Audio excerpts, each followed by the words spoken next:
सैनिक शिकार करता और दूसरे राज्य में चला गया और फांसी की सजा सुना दी। वहां की राजकुमारी ने देखा कि बड़ा सुंदर युवक है, इसको मार दिया जाएगा, इसकी जान कैसे बचाऊं। तो वो राजकुमारी रात को जेल में जाती है और कहती है मैं आपकी जान बचा लूंगी, लेकिन आपको मेरी एक बात माननी पड़ेगी। राजा ने सोचा भाई जान बच रही है, कोई बात नहीं, मान लेता हूँ। तो राजकुमारी रात को उसको जेल से निकालते और घोड़ों के अस्तबल में जाती है और घोड़ों के मालिक से कहती है कि हमें 2 घोड़े ऐसे चाहिए जो किसी के हाथ ना आए। तो जो घोड़ों का अस्तबल का मालिक था वो कहता जी ये 2 घोड़ियां हमारे पास, एक बुजुर्ग सी घोड़ी थी और एक जवान घोड़ी थी। उसने कहा इनकी कीमत क्या है? तो उसने कहा जो जवान घोड़ी है तंदुरुस्त है, इनको इसकी 50,000 रुपए कीमत है, और ये जो बुजुर्ग घोड़ी इसकी 1 लाख रुपए कीमत है। तो उस नौजवान ने सोचा कि बुजुर्ग घोड़ी की कीमत ज्यादा और नौजवान की कम, ये समझ नहीं आया ये बात क्या है जी, आप ये बात समझाओ। तो उसने कहा कि जो जवान घोड़ी आप देख रहे हो बहुत तेज तर्राट है, तूफान से बातें करती है, कुछ भी हो जाए किसी के हाथ नहीं आती, लेकिन इसने किसी सवार को आज तक मंजिल तक नहीं पहुंचा। लेकिन जो बुजुर्ग घोड़ी है कुछ भी हो जाए, गोली लग जाए, तूफान आ जाए, उस सवार को उसकी मंजिल तक पहुंचाती है। इनकी नस्ल ऐसी है, जिसकी नस्ल ऐसी हो सारा कुत्ता नीचे बैठ के हो चाय पीता हो, रोटी प्लेट का काम नहीं करता हो, वो काय का सांसद, काय का प्रतिनिधि, काय के लोग। तो आपको समझनी पड़ेगी हम लोग बाबा साहब अम्बेडकर की औलाद है। जो असली औलाद है बाबा साहब अम्बेडकर की, वो मान्यवर काशीराम जी की औलाद है। वो तो सड़क पर संघर्ष कर रहे हैं, और जो सड़क कातिया के कुत्ते हैं वो बैठे हैं मोदी और योगी की गोद में। ये लोग वहां बैठे और बात करते हैं वक्त भड़काने की।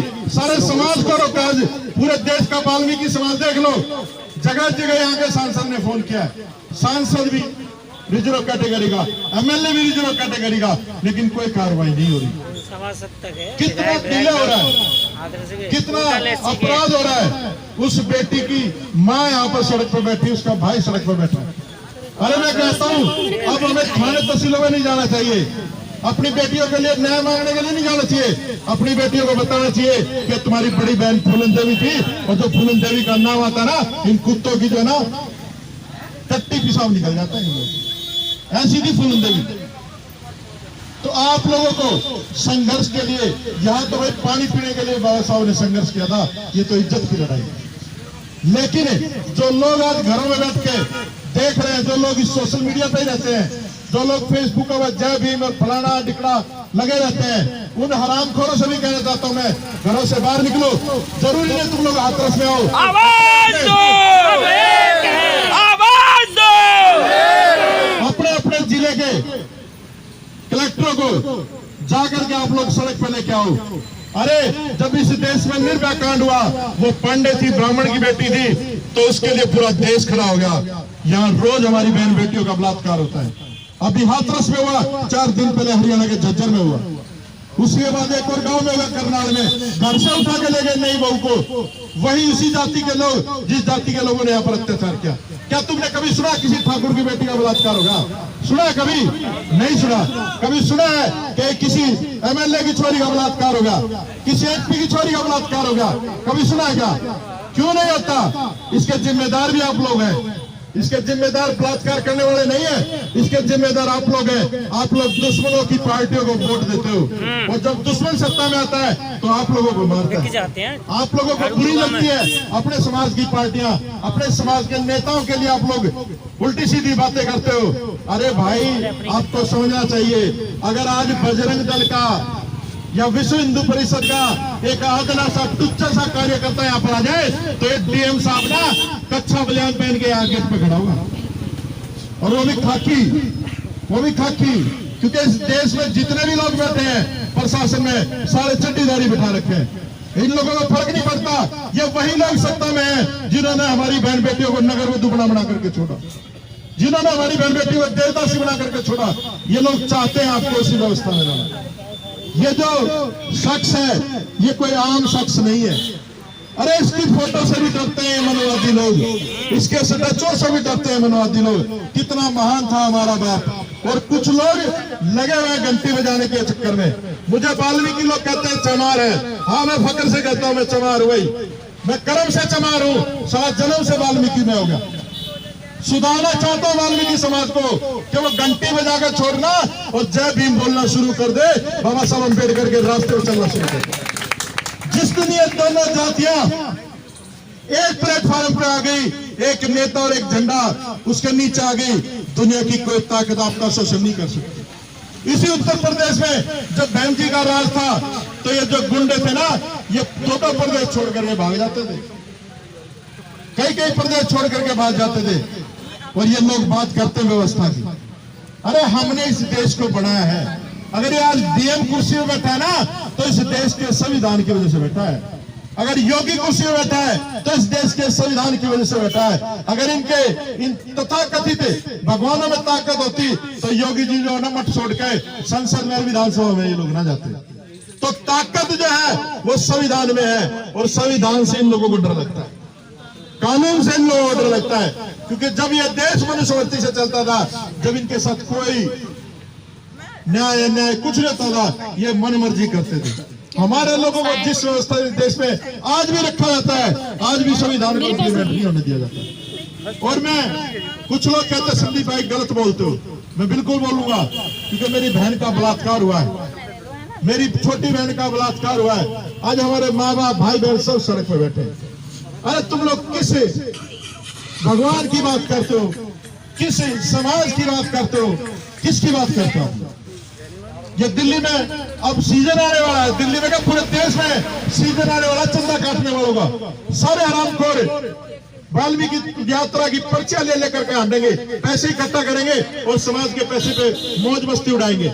अरे आज जो बचाने की जो कवायद है, आज इस इन वैसी दरिंदों से इस समाज की बहन बेटियों को बचाने की जरूरत है। आज इस समाज के लिए लड़ने की जरूरत है, इस संविधान को बचाने की जरूरत है। आज लोग पता नहीं किसका फूट में लगे हुए, समझ नहीं आता। आज जो भी मिला है हमें भारतीय संविधान की वजह से मिला। क्या ये जो जिनके हाथ में लाठी और डंडे हैं, क्या ये लोग आपको संविधान से पहले प्रोटेस्ट करने देते थे? तुम्हारे फैसले तुम्हारे यहाँ के चौधरी करते थे, और जैसा मर्जी, गलती भी इनके चौधरियों की होती थी, लेकिन हमारे लोगों के साथ गलत होता था और उन्हीं पे दंड भी लगाया जाता था, उनकी पिटाई भी पंचायतों में की जाती थी, जूते मारने का काम किया जाता था पंचायत में हमारे लोगों। मैं गांव से, मैं सोनीपत डिस्ट्रिक्ट हूँ, छोटा सा गाँव में देखा है, उस व्यवस्था को देखा हम लोगों ने। तो आज जो संविधान है, अगर ये नहीं बचा तो हम लोग कोई नहीं बचने वाला। हम लोग नहीं डरते, हम लोग इतनी दूर से यहाँ पर, आपको मैं बताऊं, कई जगह फील्डिंग लगा रखी थी हमारी, नवाब सतपाल भाई की फील्डिंग लगा रखी थी रात को। मगर भाई हम लोग बाबा साहब अम्बेडकर की औलाद है, हमारे बुजुर्गों ने इस देश में कोरेगांव किया है, और 2 अप्रैल हमारे लोग भूले नहीं है। हम नहीं चाहते 100 साल के होकर मरे, हम लोग चाहते कि समाज के साथ संघर्ष करते करते हमारे बेसिक से गोलियां मार दे, जो मर्जी कर दे, हम लोग रुकने वाले लोग नहीं है। आज तक मेरे माँ बाप का या मेरे किसी रिश्तेदार का, मेरे भाई का फोन नहीं आया मुझे कि भाई तू अकेला कहीं पर भी चला जाता है, मत जागरो।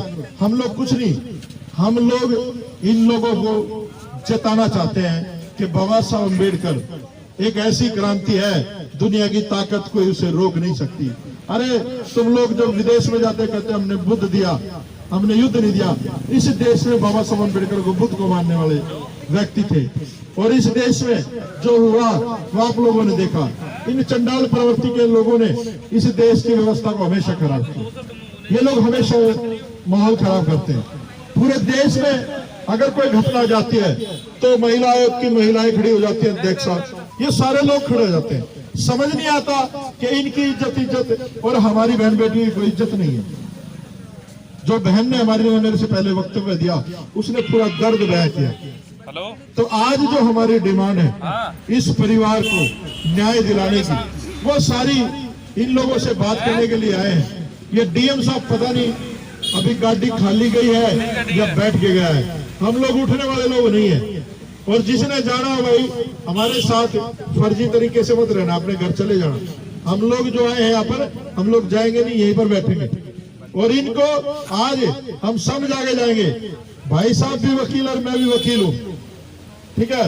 अब मुझे उसका जो कुर्सी बैठा वो वकील है नहीं है, उसको कानून सिखा के जाएंगे आज। और हमारे जो लोग है ना, ये चमार, ये बड़े खतरनाक लोग हैं। इन्होंने बड़े बड़े खूंखार जानवरों की चमड़ियां उतार दी हैं और जूतियां बनाई हैं, और जो उल्टा सीधा बोलता उसके सर में बजाई है। ज्यादा समय नहीं, उत्तर प्रदेश में 2022 में हाथी आ रहा है, और जिस दिन हाथी आ गया ना, हाथी का जो संविधान मानने वाला जो प्रक्रिया है, क्योंकि वो एक ऐसी पार्टी है बहुजन समाज पार्टी जो कॉन्स्टिट्यूशन को अपना मैनिफेस्टो मानती है, और जब हाथी के इस संविधान के पैर के नीचे ये मनवादी कुत्ते, जो ये लोग अत्याचारी लोग हैं, ये आएंगे ना, इनका पता भी नहीं चलेगा कहां चले गए। ये देश छोड़ के भागेंगे, ये लोग देश छोड़ के भाग जाएंगे।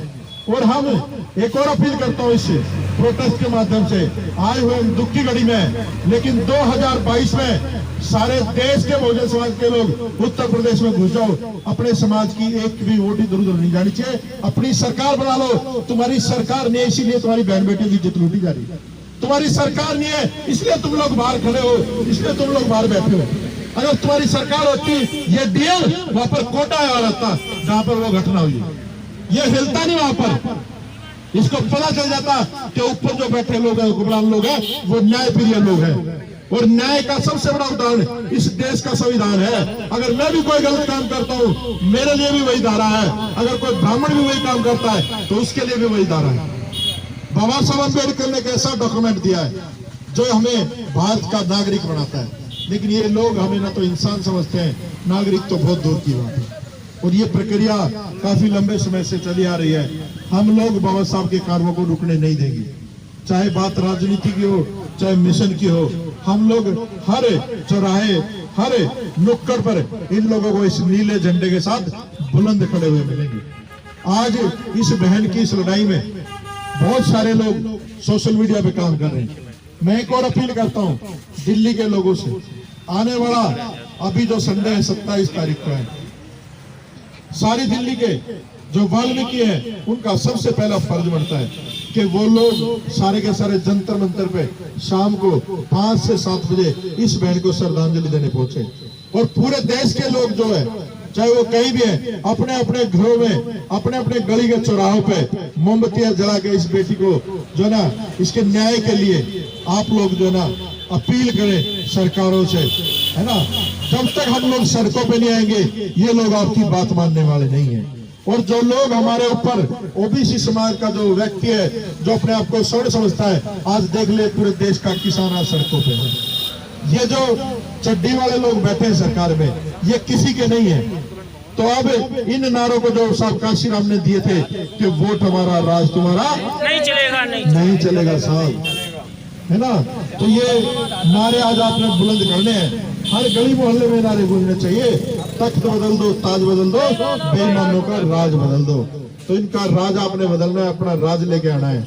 और हम जब सत्ता में होंगे तो कोई हमारी बहन बेटियों को आंख उठा कर नहीं देख सकता।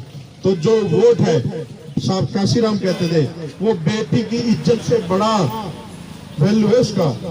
आज हमारी बेटी की इज्जत लूटी है, और हम लोग किससे न्याय की उम्मीद कर रहे हैं? प्रशासन से। और प्रशासन को कौन रूल करता है? शासन रूल करता है। और शासन को कौन बनाता है? वो हम लोग बनाते हैं। एक छोटी सी बात कहूंगा मैं आपको, उसके बाद अपनी बात खत्म करूंगा। एक बार एक बहुत बड़ा गुंडा जेल से छूटता है और वो नैयों के मोहल्ले में जाता है, और वो कहता है कि भाई जो बहुत बढ़िया मेरी दाढ़ी बनाएगा उसको इनाम दूंगा, अगर थोड़ी सी भी खरोच लगी तो उसे जान से मार दूंगा। तो सबने मना कर दिया मौत के डर से। एक नया जवान सा लड़का था, शीशा लगा के बैठा था, कहता आ जाओ पहलवान जी, मैं करूंगा आपकी सेविंग। वो उसकी बहुत अच्छी दाढ़ी बनाता है, तो खुश होकर उसको पैसे देता और कहता है कि भाई तुझे डर नहीं लगा मौत का? मैंने एक आधा का खरोच लग गई तो मैं तुझे मार दूंगा, जो भी मेरे ये खरोच मारेगा। कहता पहले तो मेरे हाथ में था उसका खरोच लगते पहले तेरी गर्दन काटता मैं लोग।